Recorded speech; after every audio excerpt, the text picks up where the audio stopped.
Hello everyone and welcome back to my channel. आज की video के अंदर हम कंटिन्यू करने वाले हैं हमारे क्वेश्चन एंड आंसर्स की सीरीज को। आज का जो हमारा टॉपिक है वो है guys offences and penalties under GST. इसके अंदर क्या है कि बहुत सारी चीजें हमारे पास देखने को मिलती हैं, बट बेसिकली जो एग्जाम पॉइंट ऑफ व्यू से आपको चीजें देखनी है वो थोड़ी मोटी चीजें हैं कि आपको क्या क्या आइडेंटिफाई करना है। लाइक फ्रॉड के केसेस क्या क्या होने वाले हैं, उसमें पेनल्टी किस हिसाब से होगी, आपको लिमिट्स पता होनी चाहिए कि भाई जैसे आपको लेट्स से आपने जब रिवाइज किया होगा आपने देखा होगा कि जो ऑफेंसेस की अमाउंट थी उनका कंसर्न था कि 1 करोड़ तक है तो इंप्रिजनमेंट 6 मंथ्स का होगा, 1 से 2 करोड़ है तो बढ़ जाएगा, ऐसे करते करते 5 करोड़ तक की आपके पास लिमिट्स थी। तो इस टाइप की चीजों को आपको अच्छे से याद रखना है, क्योंकि these are the type of question जो कि आपको एग्जाम्स के अंदर एमसीक्यूज के अंदर या फिर किसी भी क्वेश्चन का पार्ट बन के आपको देखने को मिल सकते हैं।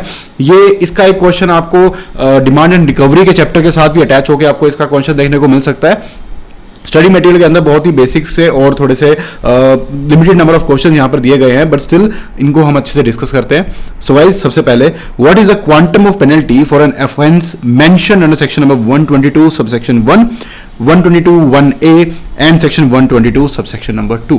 अब इन सारी चीजों को हम डिस्कस करेंगे। सेक्शन बता के चीज पूछी है, मोस्टली क्वेश्चंस के अंदर ऐसे क्वेश्चन ज्यादातर देखने को नहीं मिलते एग्जाम्स के अंदर, बट स्टिल चलो अब हम अगर आंसर डिस्कस करें तो इसमें देख सकते हैं कि section number 121 provides that any taxable person who has committed any of the specified offences mentioned thereunder shall be liable to a penalty which shall be higher of the following। कितनी penalty हो सकती है, ध्यान रखना है, higher of the 10,000। तो देखो higher जहां आ गया और एक मॉनेटरी अमाउंट आ गई तो 10,000 तो आपके पास मिनिमम अमाउंट बन गई कि इतना तो पे करना ही पड़ेगा, इससे ज्यादा भी पे करना पड़ सकता है। अब ज्यादा अमाउंट कितनी हो सकती है वो चलो देखते हैं कि भाई एक अमाउंट इक्विवेलेंट टू कि आपने टैक्स कितना इवेड किया, कितना टैक्स आपने बचाया, या फिर कितना टैक्स आपने डिडक्ट नहीं किया, डिडक्ट किया तो कम डिडक्ट किया, और डिडक्ट जितना भी किया वो गवर्नमेंट को नहीं दिया। अगर ऐसा कुछ किया है तो जितनी अमाउंट वो बनती है, यानी जितना कम टैक्स आपको 1 लाख डिडक्ट करना था आपने डिडक्ट किया खाली 80,000, तो 20,000 आपकी पेनल्टी बन जाएगी। और हायर ऑफ द अबव है तो 10,000 की जगह 20,000 यहां पर हम लेके चलने वाले हैं। आगे बढ़ते हैं। Tax not collected under section 52 जो कि है टीसीएस के प्रोविजन, सेम चीज, कलेक्ट नहीं किया, कम किया, गवर्नमेंट को जमा नहीं कराया। उसके बाद आता है हमारे पास आईटीसी क्रेडिट अवेल्ड ऑफ और पास्ड ऑन और डिस्ट्रीब्यूटेड रेगुलरली। अवेल क्या क्या चीजें हैं, अवेल आपने गलत किया, यानी कि आपकी आउटपुट टैक्स लायबिलिटी से आपने ज्यादा अमाउंट ऑफ आईटीसी आपने एडजस्ट कर लिया। पास ऑन, अब जो आपने आउटपुट टैक्स लायबिलिटी बनाई वो भी तो किसी के लिए आईटीसी बनने वाला है, तो जो आपने पास ऑन किया वो भी गलत किया। ये आपको कीवर्ड्स हैं, इनको ध्यान रखना है, ये लिखना है आपको एग्जाम्स के अंदर कि भाई अवेल भी करने के ऊपर भी पेनल्टी लगेगी, पास करने पे भी पेनल्टी बनेगी, डिस्ट्रीब्यूट करने पे भी पेनल्टी। डिस्ट्रीब्यूट कौन सा है, इनपुट सर्विस डिस्ट्रीब्यूटर, अगर उसने डिस्ट्रीब्यूट गलत तरीके से किया तो उस पर भी पेनल्टी बनेगी। उसमें आता है रिफंड क्लेम्ड फ्रॉडुलेंटली, आपका रिफंड नहीं बनता था, आपने फिर भी सरकार से पैसा ले लिया, तो इन सब केसेस के अंदर आपकी पेनल्टी जो बनेगी वो जितना अमाउंट आपने, यानी कि जो अमाउंट यार देखो आपका टैक्स जो बनता था वो तो आपको पे करना पड़ेगा ही, over and above that equivalent amount आपको पे करना पड़ जाएगा। और अगर आपकी अमाउंट छोटी है बट स्टिल चोरी तो चोरी है ना, तो 10,000 तो आपको मिनिमम देने ही है। यानी कि अगर मान लो टैक्स एवेडेड की अमाउंट आपकी बनती है 5,000 रुपीज, स्टिल 10,000 तो पे करने पड़ेंगे ही पड़ेंगे। ये आपकी एक मिनिमम अमाउंट यहां पर लिमिट इन्होंने सेट कर दी है। ओके, आगे चलते हैं। Further section number 122 1A provide that any person who retains the benefit, यानी कि इन सब चीजों के अंदर जो भी इंसान जिसने इस चीज का फायदा उठाया है उसको भी यहां पर पैसा देना पड़ेगा। अब ये जो क्लॉजेस दिए हैं इनको मैंने आपके लिए हाईलाइट करके रखा है सेक्शन नंबर 122 सबसेक्शन नंबर 1 के अंदर, उसको आपको मैं स्टडी मटेरियल से दिखा देता हूं। ये सब चीजें हैं, this is we are talking about section number 122 subsection number 1। इसमें क्या क्या चीजें दी गई हैं, बहुत सारी लिस्ट दी गई हैं हर चीजों के रिगार्डिंग। आपके ये ऑफेंसेस हैं, इन ऑफेंसेस में अगर आप फॉलो करते हो तो आपको आपका यहां पर टैक्स की लायबिलिटी बन जाएगी और आपको पेनल्टी देनी पड़ेगी। बट ये जो हाईलाइटेड पार्ट हैं ये वो केसेस हैं जो आपको सामने वाले बंदे को भी आपको पकड़ा जाएगा। अब कैसे, आप खुद समझ जाओगे। सबसे पहली बात तो सबसेक्शन 1 के अंदर क्या बात होती है, सप्लाइज एनी गुड्स और सर्विसेज और both without issue of an invoice or issues an incorrect or false invoice with regard to any such supply। अगर देखो incorrect या false invoice issue किया जा रहा है, let's say कि आपने 10,000 का माल बेचा है बट इनवॉइस इशू हो रहा है 50,000 रुपए का, तो उस पर आउटपुट टैक्स लायबिलिटी ज्यादा बनेगी, सामने वाले के लिए आईटीसी उसको ज्यादा मिल जाएगा अवेल करने के लिए। तो इनडायरेक्टली क्या हो रहा है, आपका फायदा भी हो रहा है, दूसरे का भी फायदा हो रहा है, तो दूसरे को भी पकड़ेंगे हम।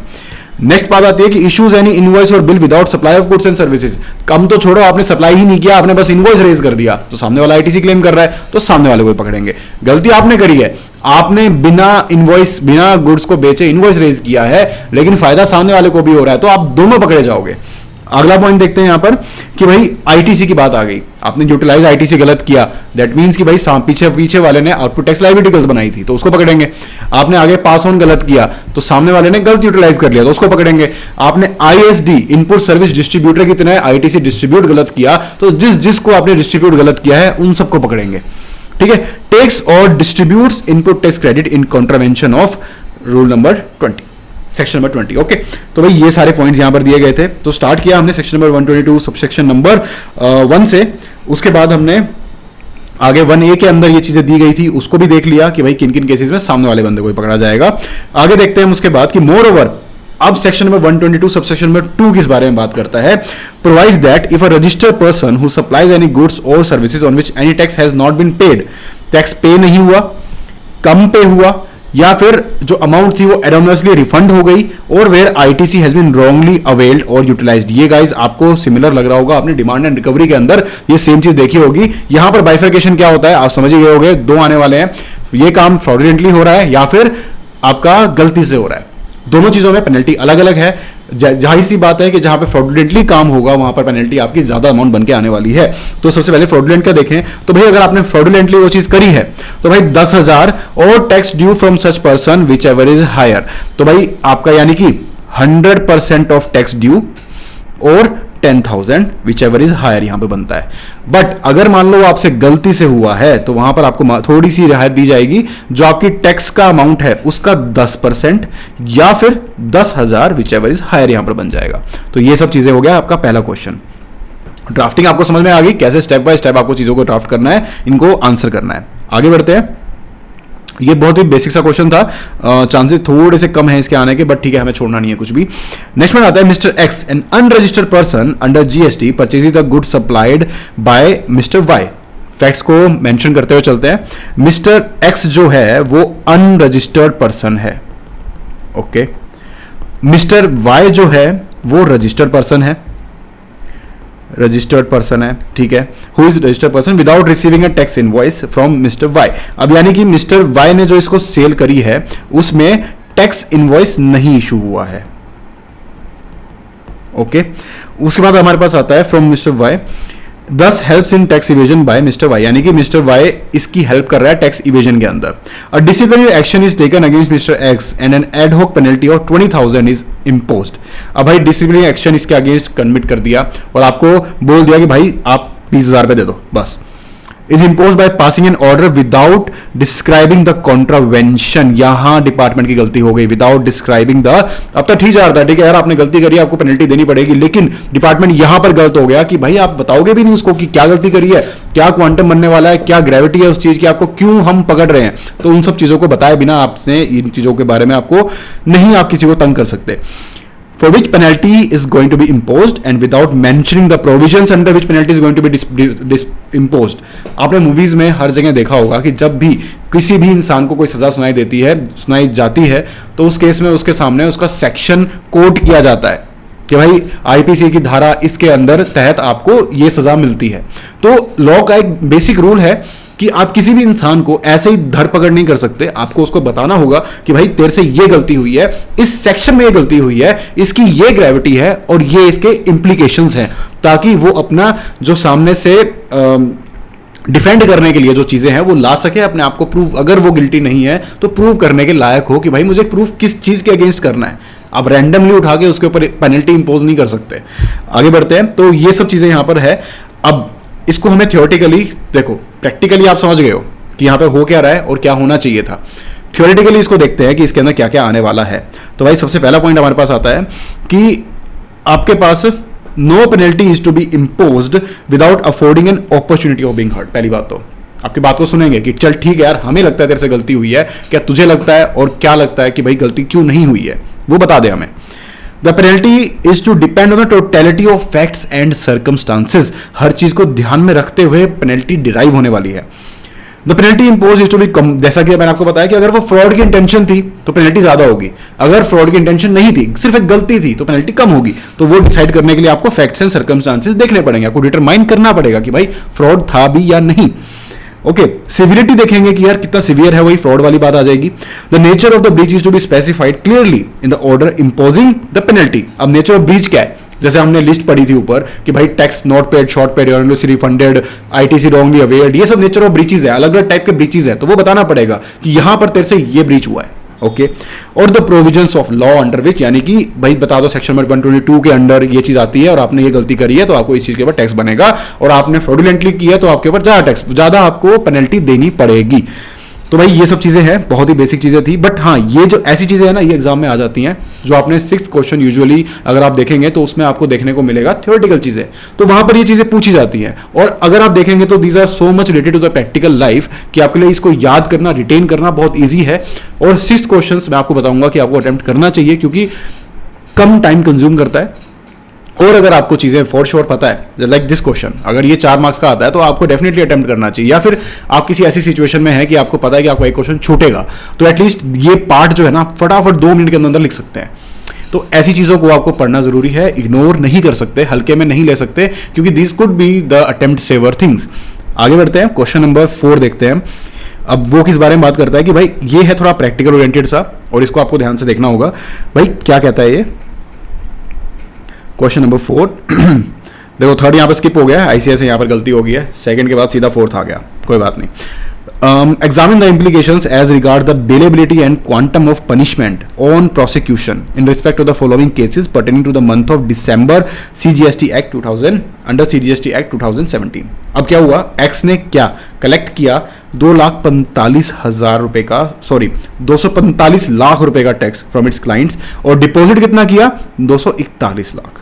यानी कि यहां पर शॉर्ट कितना हुआ, जो आपने डिपॉजिट किया, गवर्नमेंट के पास डिपॉजिट नहीं किया, याद करो 122 के अंदर ऊपर हमने देखा है, शॉर्ट यहां पे कितना बना आपका 4 लाख रुपए. Okay, with the central government. It is found that he has falsified financial records and has not maintained proper records.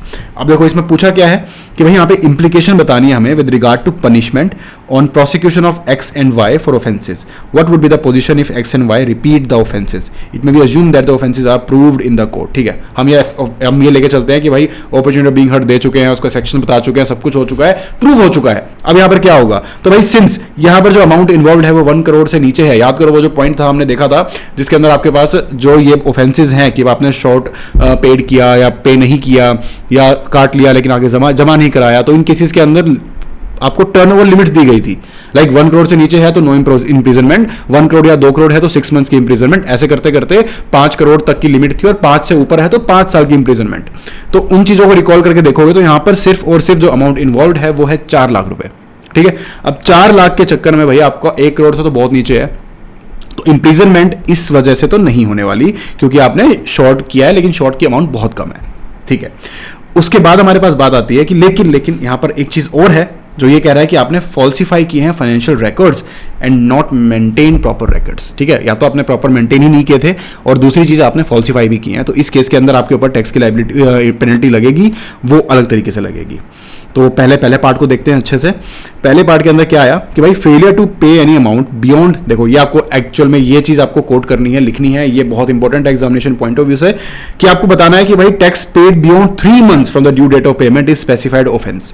ठीक है, 3 महीने से ज्यादा आपको, तो अब कोर्ट में प्रूव हो चुका है तो वी विल अज्यूम कि 3 महीने ज्यादा हो चुके हैं. In the present case failure to deposit the tax is only 4 lakh rupees. ठीक है, जो कि 200 लाख यानी 2 करोड़ से ज्यादा नहीं है.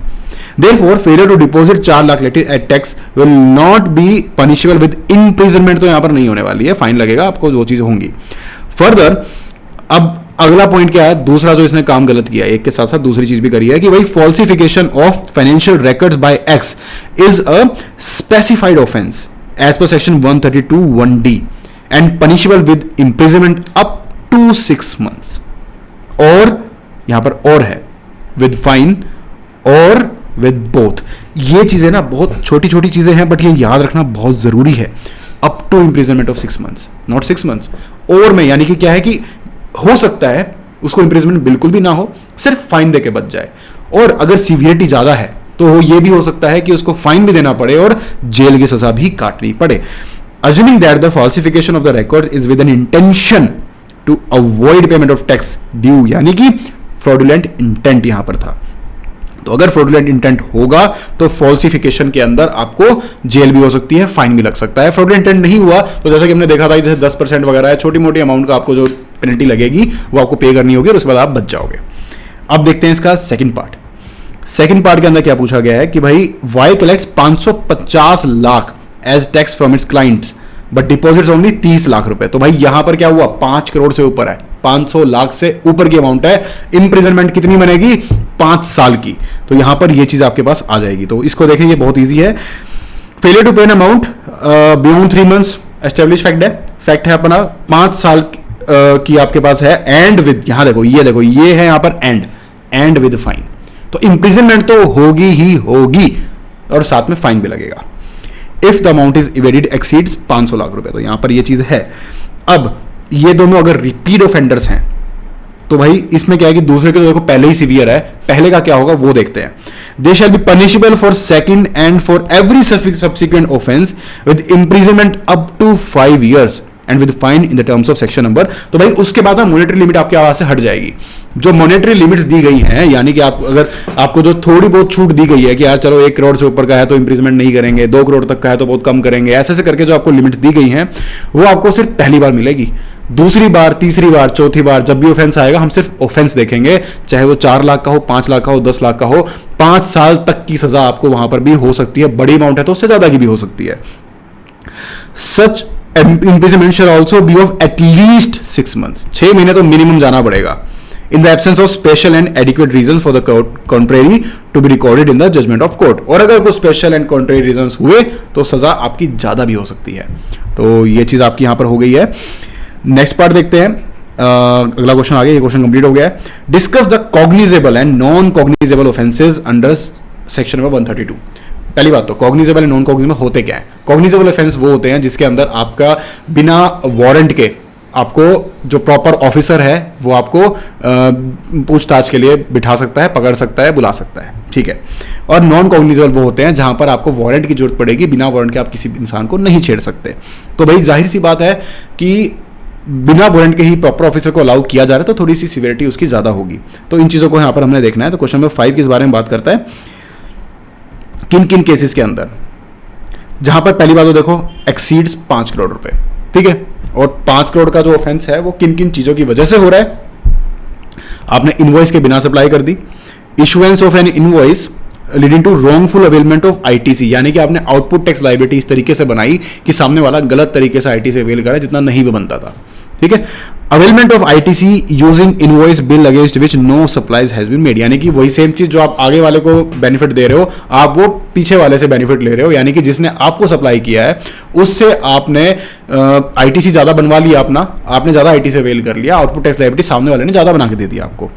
Failure to pay the amount collected as tax to the government beyond a period of 3 months, जो कि हम ऊपर देख चुके हैं। तो these are the cognizable offences, यानी कि proper officer can arrest without the warrant.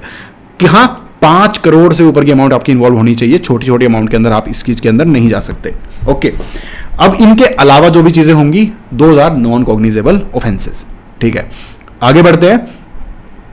Question number 6 में क्या आ रहा है कि भाई Bindu sir CEO of Ashoka solution limited is issued a summon to appear before the central tax officer to produce the books of accounts of Ashoka Solution in an inquiry conducted on the said company. Determine the amount of penalty, if any, that may be imposed on Bindu sir under the CGST Act 2017 if he fails to appear before the court। बस सीधी सी बात है, उसको जाना था court में, उसकी पेशी थी, बुलाया गया उसको, बट वो नहीं गया। तो अगर वो नहीं गया तो भाई इस पर पेनल्टी कितनी बनेगी, तो वहां पर सीधी सी बात है penalty up to 25,000 can be imposed on Bindu sir under CGST Act 2017 in the given case. अब देखो ये जो क्वेश्चन है ना in itself are not sufficient, ठीक है। और भी हैं इस चैप्टर के अंदर चीजें जो आप देख सकते हो, समझ सकते हो, बट द थिंग इज कि these are the reference points कि you can take an idea. मैं आपको बताऊं तो ये जो क्वेश्चन है ये वाला जो है इस टाइप की चीजें एग्जाम में पूछी जा सकती है बहुत ज्यादा। तो अब आप नाउ यू नो, जब आप चैप्टर पढ़ रहे होंगे तो आपको आइडिया होगा कि मुझे किस तरीके से, किस अप्रोच से उस चैप्टर को, उस थ्योरी को पढ़ना है, क्योंकि किस तरीके से चीजें पूछी जा सकती है। Now you will take attention towards कि भाई 500 लाख वाली जो अमाउंट है, 1 करोड़ वाली जो अमाउंट है, पनिशमेंट वाली जो अमाउंट है, क्या टाइम है आपका 6 months है, 5 years है, अप टू है, और फाइन है, विद फाइन है, इन चीज़ों पे आपको पढ़ते समय ध्यान देना है, क्योंकि ये चीज़ें आपसे MCQ के अंदर या बड़े बड़े क्वेश्चंस के अंदर पूछी जा सकती हैं और बहुत ही ईजी चीज़ें हैं। ऐसी चीज़ों पे आप अपने मार्क्स ना गंवाएं, इन चैप्टर्स को बहुत अच्छे से और बहुत ध्यान से करें। सो आई होप गाइज ये वीडियो आपको अच्छी लगी है। अगर अच्छी लगी है तो लाइक करें, सब्सक्राइब करें and thank you for watching.